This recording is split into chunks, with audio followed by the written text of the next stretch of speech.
Bismillahirrahmanirrahim. Assalamu alaikum, my dear students. This is me, Bilal Ahmed, and you are watching my YouTube channel Al Pak Farsis. Students आज इंशाल्लाह इस video में हम chemistry MCQs के part number 12 को discuss करेंगे। तो आप लोगों ने वीडियो के साथ एंड तक जुड़े रहना है और वीडियो को कहीं से भी स्किप नहीं करना। तो चलें एमसीक्यूज़ को बिना किसी फर्दर एक्सप्लेनेशन के स्टार्ट करते हैं। Let's go. हमारा फर्स्ट एमसीक्यूज़ है, which one of the following gases is use to destroy harmful bacteria in water. यानी स्टूडेंट्स वो कौन सा गैस है जो बैक्टीरिया के अगेंस्ट यूज़ होता है वाटर में, यानी बैक्टीरिया किलिंग के लिए। तो स्टूडेंट्स उस गैस का नाम है क्लोरीन, यानी option A is the correct here. अब स्टूडेंट्स हम क्लोरीन के ऊपर थोड़ी सी बात करते हैं कि क्लोरीन आखिरकार बैक्टीरिया को किल किस तरीके से करता है। तो स्टूडेंट्स होता कुछ यूँ है कि जो बैक्टीरिया और वायरसेस में मॉलिक्यूल्स होते हैं, ये क्लोरीन करता क्या है, उसके केमिकल बॉन्ड्स को ब्रेक करता है, तो जिसकी वजह से ये बैक्टीरिया को किल कर लेता है।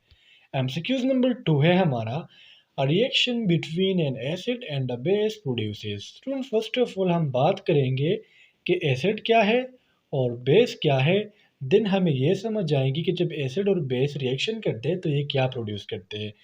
स्टूडेंट्स हम एसिड ऐसे सब्सटेंस को कहते हैं जो एक रिएक्शन में प्रोटॉन को डोनेट करता है। हम दूसरे वर्ड में कह सकते हैं कि hydrogen containing substance are known as acid.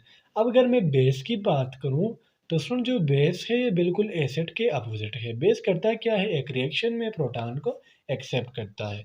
अब हम स्टेटमेंट पे आते हैं कि जब एसिड और बेस रिएक्शन करते हैं तो ये क्या प्रोड्यूस करते हैं। तो सुन, जब एसिड और बेस आपस में रिएक्शन करते हैं तो ये प्रोड्यूस करते हैं साल्ट एंड वाटर, यानी option B is the correct here. MCQs number 3 है हमारा, about 99% of atmospheric mass lies in. यानी सुन, जो हमारा एटमॉस्फेरिक मास है इसका 99% कहाँ लाई करता है। तो सुन से बेसिकली हमारे पास लाई करता है इन 30 किलोमीटर्स, यानी option C is the correct here. MCQs number 4 है हमारा, in the beginning the rate of reverse reaction is. Students देखिए, रिएक्शन के जो है टू टाइप्स होते हैं, एक होता है फॉरवर्ड रिएक्शन और एक होता है रिवर्स रिएक्शन। अगर मैं कहूँ कि ए और बी हमारे पास रिएक्टेंट्स है और ये प्रोडक्ट्स बनाते हैं सी प्लस डी, यानी ये रिएक्टेंट्स हुए और ये प्रोडक्ट्स हुए, तो ये कौन सा रिएक्शन हुआ, ये हुआ फॉरवर्ड रिएक्शन। अब अगर इसका उलट हो जाए, अगर सी और डी यानी प्रोडक्ट्स दोबारा रिएक्टेंट्स को बनाए, तो ऐसे रिएक्शन को हम कहेंगे रिवर्स रिएक्शन या रिवर्सिबल रिएक्शन।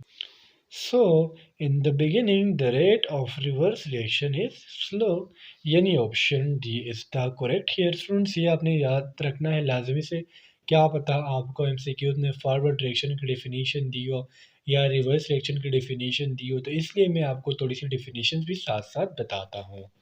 एमसीक्यूज नंबर 5 है हमारा, you want to dry a gas, which one of the following salt you will use। यानी स्टूडेंट्स अगर आप एक गैस को ड्राई करना चाहते हो तो आप कौन सा गैस यूज़ करोगे। तो स्टूडेंट्स इसके लिए जो गैस यूज़ होता है वो है CaO, यानी option C is the correct here. CeO मतलब कैल्शियम ऑक्साइड, जिसको हम कॉमनली क्या कहते हैं, क्विक लाइन। अब स्टूडेंट्स क्वेश्चन ये राइज होता है कि सर ये जो कैल्शियम ऑक्साइड है ये एज अ ड्राइंग मतलब गैस को ड्राई करने में क्यों हेल्प देता है। तो स्टूडेंट्स आपको ये पता होना चाहिए कि जो कैल्शियम ऑक्साइड है ये एक ड्राइंग एजेंट है, तो जिसकी वजह से गैस को ड्राई करने में यूज़ किया जाता है। एमसीक्यूज नंबर 6 है हमारा, the functional group of COOH is found in. Students देखें, तो फर्स्ट ऑफ ऑल हम समझते हैं कि फंक्शनल ग्रुप क्या है। सिंस फंक्शनल ग्रुप जो है ये हम एक एटम या एटम के ग्रुप को कहते हैं जो किसी कंपाउंड को एक खुसूसियत दे, कैरेक्टरिस्टिक्स दे। अब मैं आपको एक एग्जांपल के थ्रू समझाता हूँ। अगर मैं कहूँ सी सी सी, सब के दरमियान सिंगल बॉन्ड है, और मैं दूसरा भी एक चेन बनाऊँ सी सी सी, तो आप कहें, मैं आपको कहूँ कि ये कौन सा कंपाउंड है, तो आप मुझे सिंपली कहेंगे कि सर ये तो बस कार्बन का एक चेन है। लेकिन अब अगर मैं करूँ क्या, मैं इसके साथ लगा लूँ ओ एच, ठीक है। तो देखिए स्टूडेंट्स, ये एक छोटा सा फंक्शनल ग्रुप इसके साथ लग गया ओ एच, जिसकी वजह से इस फैमिली का नाम हो गया, इस ग्रुप का नाम हो गया अल्कोहल। अब अगर हम ये दूसरी एग्जांपल को देखें, अगर इसके एंड में मैं लगा लूँ फ्लोरीन यानी एफ, तो ये छोटा फंक्शनल ग्रुप लगा और इस पूरे चेन का नाम चेंज होकर क्या हो जाएगा, अल्काइल हैलाइड हो जाएगा। तो फंक्शनल ग्रुप का ये काम होता है।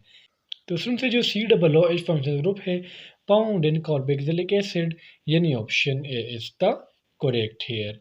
एमसीक्यूज नंबर 7 है हमारा, विच one of these is the saturated hydrocarbon.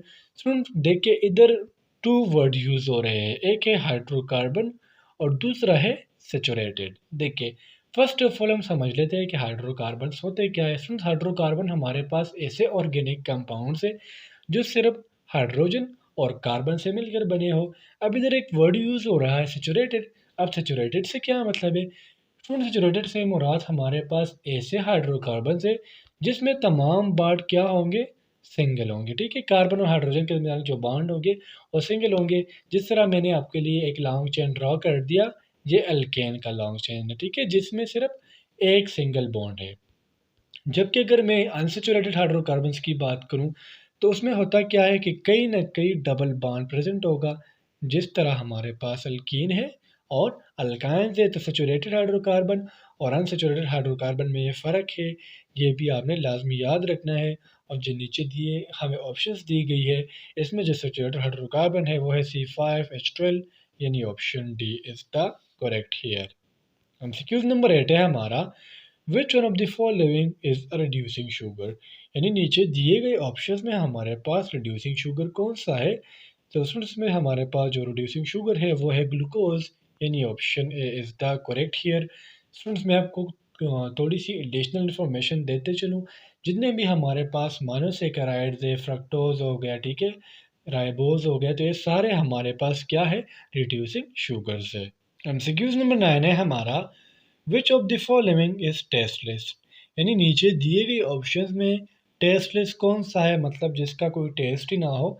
तो सुन इसका जो करेक्ट ऑप्शन है वो है ऑप्शन ए, यानी स्टार। स्टार जो है ये टेस्टलेस भी है, इनसॉल्युबल इन वाटर भी है। एमसीक्यूज नंबर 10 है हमारा, specific heat capacity of water is. First of all हम समझेंगे कि स्पेसिफिक हीट क्या है। तो स्पेसिफिक हीट अगर मैं आपको सिंपल वर्ड्स में बताऊं, आप क्या करें, एक सब्सटेंस का 1 किलोग्राम मैस लें, ठीक है। और फिर ये जो मैस है इसकी 1 डिग्री टेम्परेचर राइज करने के लिए आपको जितनी हीट की ज़रूरत होगी, ऐसे हीट को हम कहते हैं स्पेसिफिक हीट। और वाटर का जो स्पेसिफिक हीट है वो है 4.2 Jg⁻⁻1 K-1, यानी option B is the correct here. तो स्टूडेंट्स ये थे आज के हमारे केमिस्ट्री के एमसीक्यूज़। उम्मीद करता हूँ आपको इन एमसीक्यूज़ की समझ आ गई होगी। और अगर फिर भी आप लोगों को कोई कन्फ्यूजन हो, कोई डाउट हो, तो आप मुझसे कमेंट सेक्शन में पूछ सकते हो।